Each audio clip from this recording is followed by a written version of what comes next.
Assalamualaikum warahmatullahi wabarakatuh. Perkenalkan, nama saya Nur Fatih Rahman dengan NIM 4202510008 dari kelas ASP 2B. Dan pada video kali ini saya akan menjawab soal-soal ujian tengah semester dari mata kuliah Pengelolaan Keuangan Negara dan Daerah. Di sini terdapat 9 soal, dan saya akan menjawab satu persatu dimulai dari soal yang pertama. Jelaskan apa yang dimaksud dengan keuangan negara menurut Undang-Undang Nomor 17 Tahun 2003. Keuangan negara menurut Undang-Undang Nomor 17 Tahun 2003 yang berbunyi, keuangan negara adalah semua hak dan kewajiban negara yang dapat dinilai dengan uang, serta segala sesuatu baik berupa uang maupun berupa barang yang dapat dijadikan milik negara berhubung dengan pelaksanaan hak dan kewajiban tersebut. Di sini dapat kita artikan bahwa keuangan negara tidak hanya terbatas pada uang kas saja, tetapi juga mencakup seluruh aset yang dimiliki oleh negara. Selain itu, kewajiban negara seperti hutang juga termasuk dalam ruang lingkup keuangan negara karena memiliki nilai ekonomi yang harus dipertanggungjawabkan. Dengan demikian, keuangan negara mencerminkan seluruh aktivitas ekonomi pemerintah yang berkaitan dengan penerimaan, pengeluaran, dan pengelolaan keuangan negara. Baiklah, lanjut ke soal yang kedua.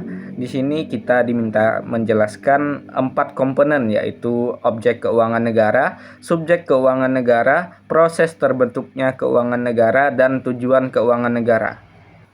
Yang pertama adalah objek keuangan negara. Objek keuangan negara adalah semua hak dan kewajiban negara yang dapat dinilai dengan uang, termasuk kebijakan dan kegiatan di bidang fiskal, moneter, serta pengelolaan kekayaan negara yang dipisahkan.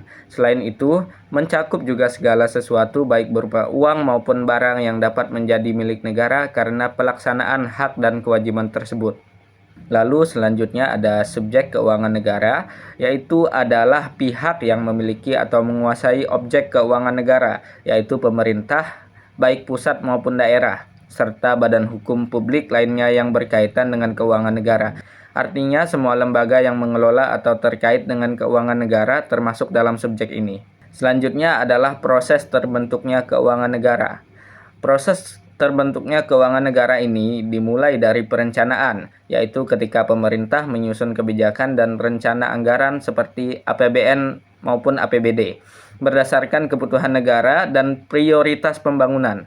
Tahap ini melibatkan penentuan sumber pendapatan, baik pajak maupun penerimaan negara bukan pajak, serta alokasi belanja untuk berbagai sektor selanjutnya masuk ke tahap penganggaran dan penetapan, di mana rencana tersebut dibahas bersama lembaga legislatif seperti DPR hingga disahkan menjadi anggaran resmi negara. Setelah disahkan, tahap berikutnya adalah pelaksanaan anggaran, yaitu penggunaan dana negara oleh pemerintah untuk menjalankan program dan kegiatan sesuai rencana yang telah ditetapkan. Setelah pelaksanaan, dilakukan penatausahaan dan pencatatan, yaitu proses administrasi dan akuntansi untuk mencatat semua transaksi keuangan negara secara sistematis. Kemudian masuk ke tahap laporan dan pertanggungjawaban, di mana pemerintah menyusun laporan keuangan sebagai bentuk transparansi kepada publik dan lembaga pengawas.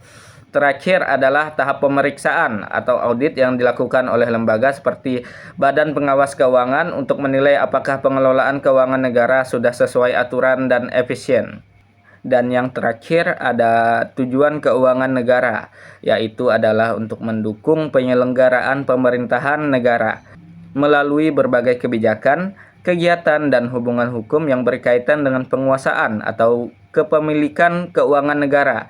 Dengan kata lain, keuangan negara digunakan agar negara dapat menjalankan fungsi dan tugasnya.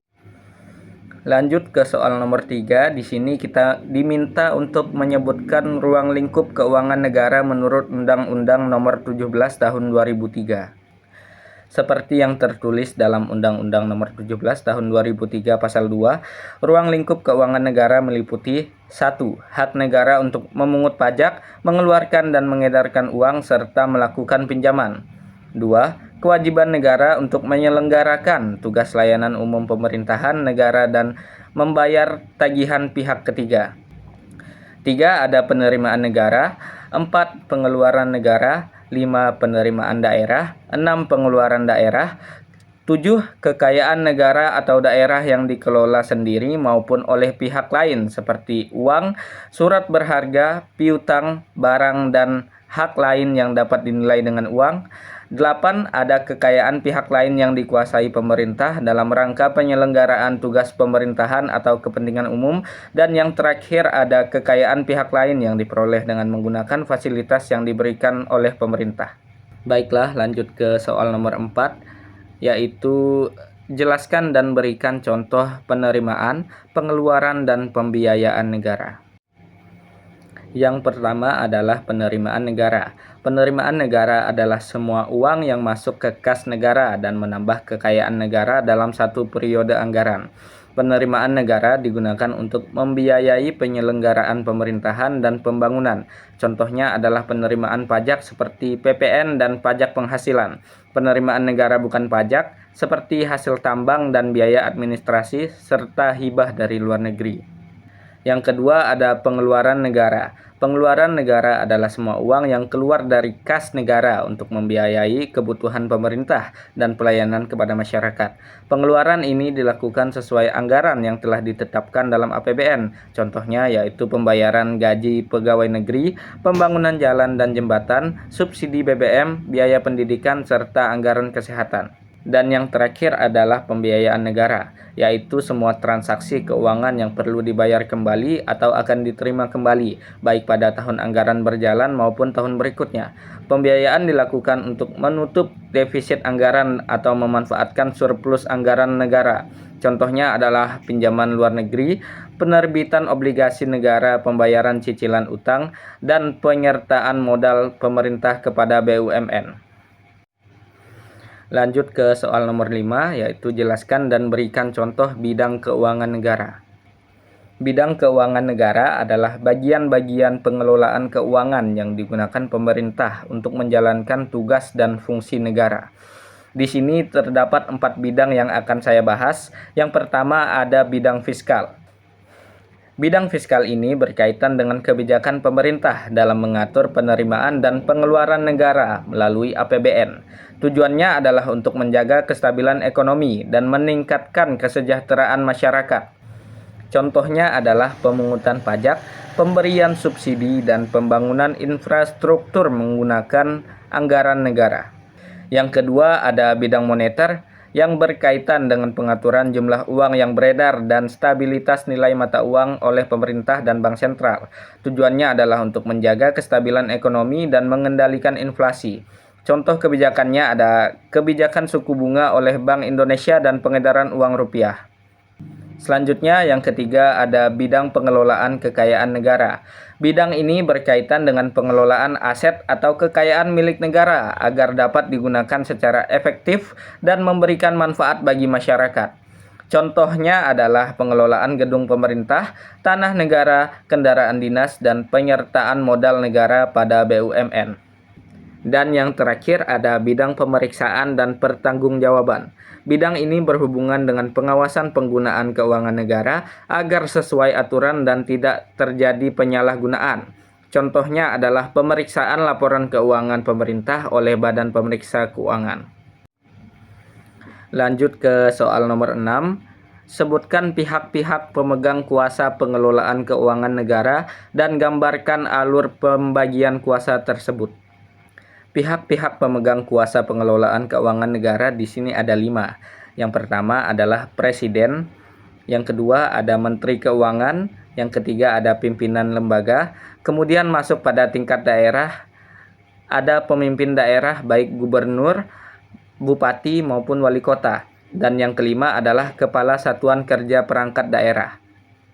Alur pembagian kuasa pengelolaan keuangan negara dimulai dari Presiden sebagai pemegang kekuasaan tertinggi dalam pengelolaan keuangan negara, karena Presiden merupakan kepala pemerintahan.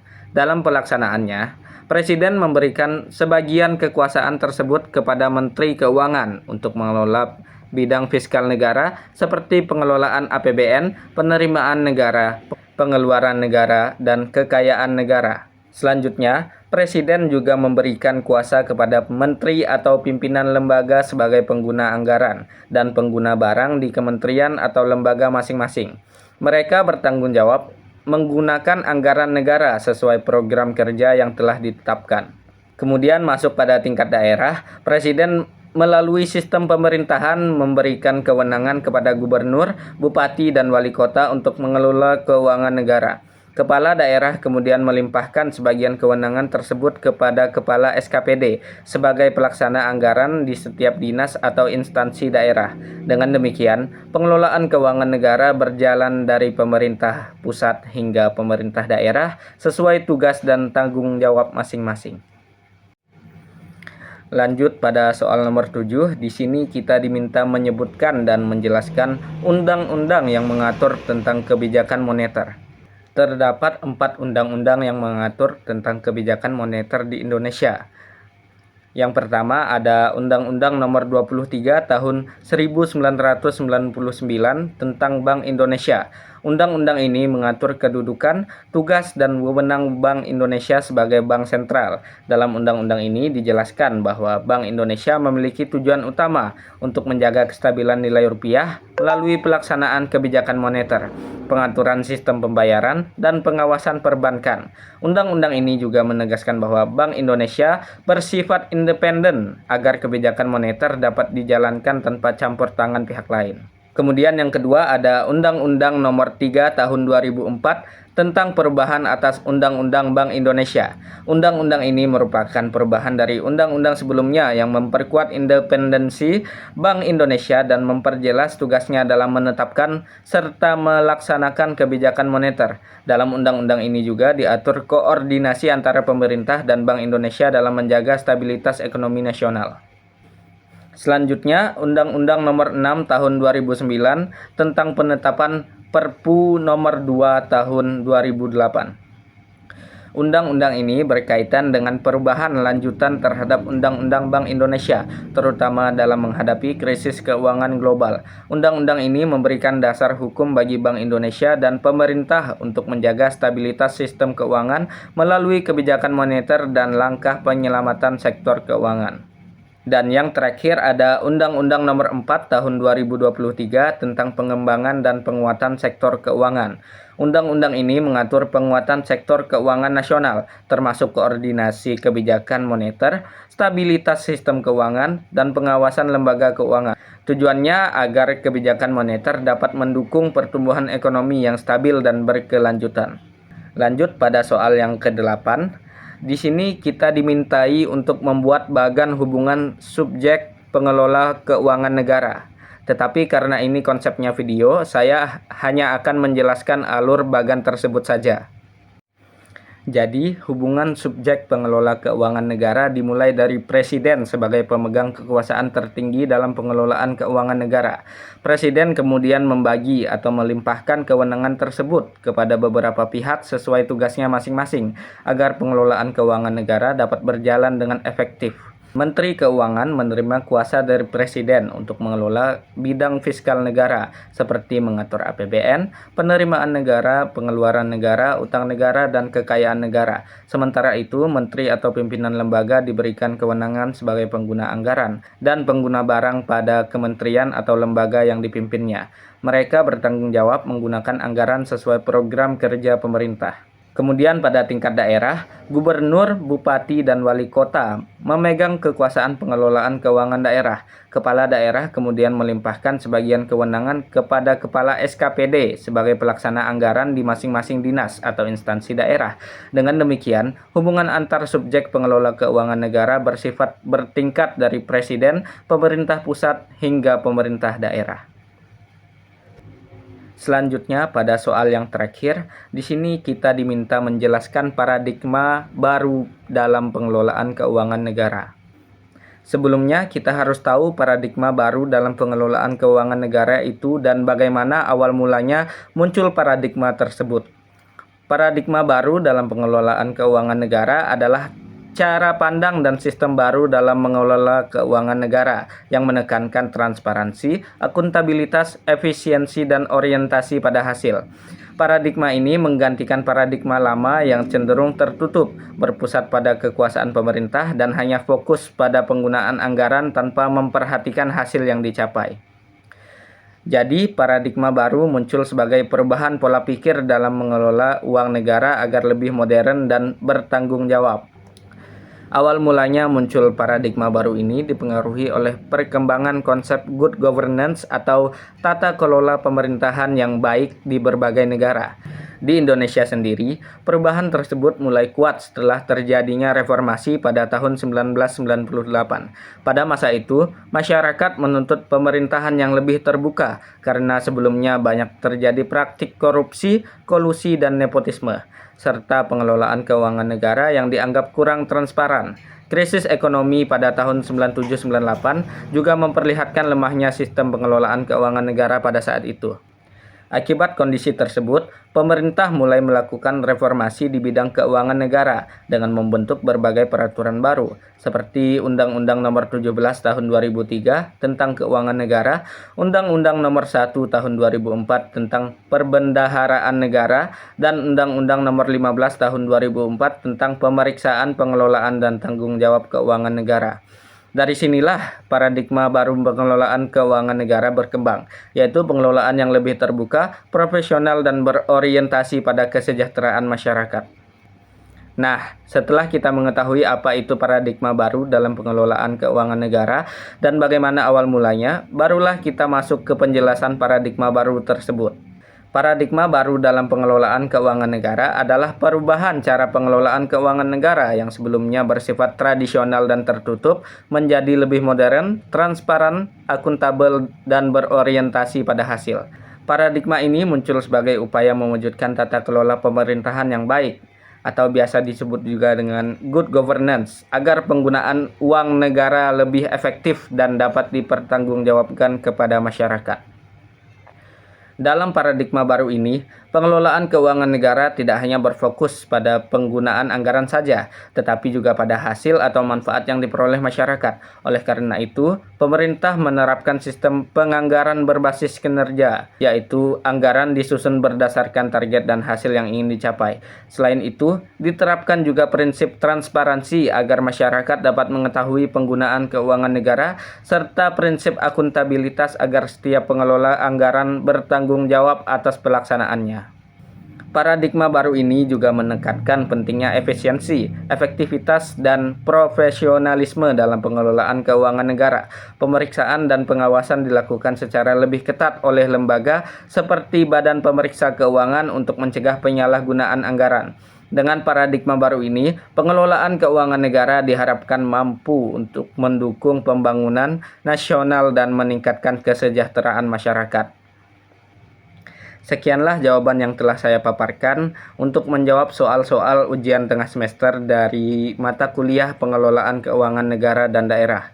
Kepada teman-teman yang telah menonton sampai akhir, saya ucapkan banyak terima kasih. Akhir kata dari saya, wassalamualaikum warahmatullahi wabarakatuh.